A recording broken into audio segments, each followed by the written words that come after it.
पुण्यातील गुन्हेगारीवर केळेवाडीच्या गाडीवाल्याला विचारणार का? निलेश घायवळ आणि समीर पाटील हे त्यांच्या आजूबाजूलाच असतात. शिवसेना रवींद्र धंगेकरांचा चंद्रकांत पाटलांवर पुन्हा एकदा निशाणा. पुण्यातील कोथरूड परिसरातील गोळीबारानंतर गुंड निलेश घायवळ आणि त्याचे कारनामे चर्चेत आले.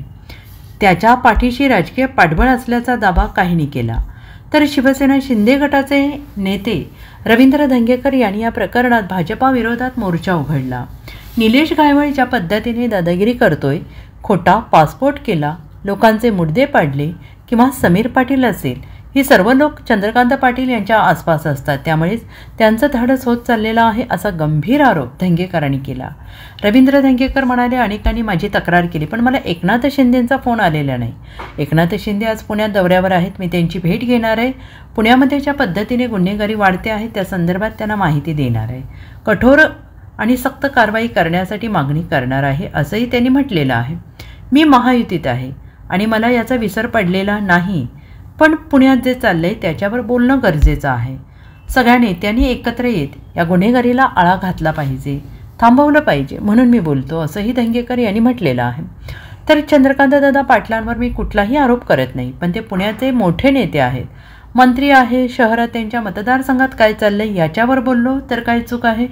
चंद्रकांत पाटलांनी याकडे गांभीर्यानं लक्ष देणं गरजेचं आहे आणि त्यांच्यासोबत काम करणाऱ्यांवर देखील ते काय करतात याच्याकडे देखील लक्ष देणे गरजेचे आहे. चंद्रकांत दादांनी बोलावं, त्यांनी काहीतरी करावं, तरच पुणेकर तुमच्यावर विश्वास ठेवतील असंही त्यांनी म्हटलेलं आहे. माननीय एकनाथ शिंदे साहेब आज पुण्यामध्ये येणार, मी त्यांची भेट घेणार. त्यांचा मला फोन आला, पण मी त्यांच्याकडे जाणार आहे आणि पुण्याच्या प्रश्नावर ठाम भूमिका घ्यावा अशी त्यांना मी विनंती करणार. कारण आज पुणे शहरामध्ये मुंबईच्या खालोखालची गुन्हेगारी वाढली आणि त्या गुन्हेगारीमुळे सामान्य माणसाला नाक त्रास होतो.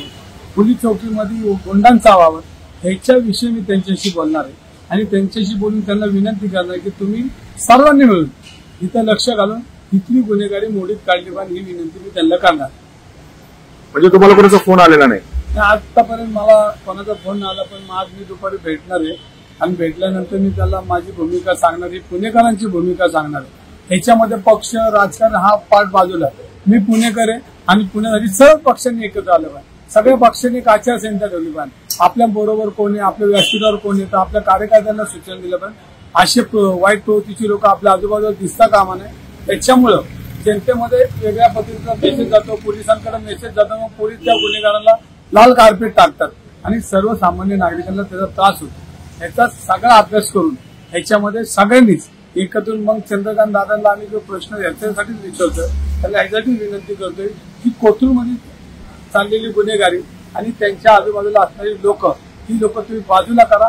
जनता तुम्हाला मनापासून धन्यवाद देईल. कारण आपण जर आपल्या नेत्यांना आरसा नाही दाखवला तर तो गंभीर परिणाम भविष्यात त्या पक्षावर, त्या शहरावर, त्या असणाऱ्या नागरिकांना होतो. तर त्यासाठीच आम्ही त्यांना विनंती करतो. नाही, याच्यामध्ये व्यासपीठावर कोण येतं हे नेत्याला माहीत नसतं. नेता आला, भाषण केला, एक याची हातात असती, सगळ्यांची नावं नेता घेतात. तर हेच आम्ही म्हणतो की खालच्या लोकांनी, तिथल्या पदाधिकाऱ्यांनी, तिथल्या जो लीडर आहेत त्यांनी या गोष्टीला आळा घातला पाहिजे. अशी प्रवृत्तीची लोक ही आजूबाजूलाही दिसता कामा नाही, कारण त्याच्यामुळे समाजामध्ये चुकीचा संदेश जातो आणि गुन्हेगारांच्या प्रवृत्ती वाढत जाते आणि त्याच्यामुळे गुन्हेगारीचं क्षेत्र महाराष्ट्रात, मुंबईनंतर पुण्यामध्ये आणि पुण्याच्या आजूबाजूला रुजायला. Bureau report, SBN Marathi, Pune.